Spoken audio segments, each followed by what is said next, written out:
വീട്ടിലുള്ള പെൺകുട്ടികളെ ഒരുക്കാൻ വരുന്നത് ബ്യൂട്ടീഷ്യന്മാരാ.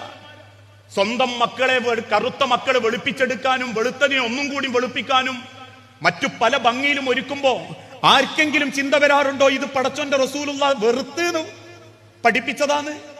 ലഅനത്തുള്ള, അള്ളാഹു ശപിച്ചിരിക്കുന്നു. ആരെ? അന്നാമിസാത്തു വൽ മുത്തനമ്മിസാത്തു, ചുണ്ടിൽ ചായം തേക്കുന്നവളെയും ചായം തേക്കാൻ ഇരുന്നു കൊടുക്കുന്നവളെയും.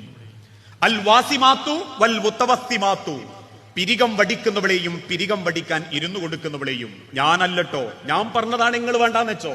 അള്ളാന്റെ ഹബീബ് പറഞ്ഞതാ, പ്രവാചകൻ സല്ലല്ലാഹു അലൈഹി വസല്ലം പറഞ്ഞതാ. ലയകൂനന്ന മിൻ ഉമ്മത്തി, എന്റെ ഉമ്മത്തിൽ ഒരു കൂട്ടര് വരും, ലോകം അവസാനിക്കാറാകുമ്പം അവരുടെ അടയാളം അല്ല വേണ്ടെന്ന് പറഞ്ഞ പലതും അവർ വേണമെന്ന് മരുന്ന് വെക്കും. ഭംഗിക്ക് വേണ്ടി പടച്ച റബ്ബിന്റെ ദുനിയാവിൽ അവർ വേഷം കെട്ടും. അള്ളാഹുവിന്റെ പ്രവാചകൻ ചെയ്യരുതേ എന്ന് പറഞ്ഞ പലതും അവർ ചെയ്യും.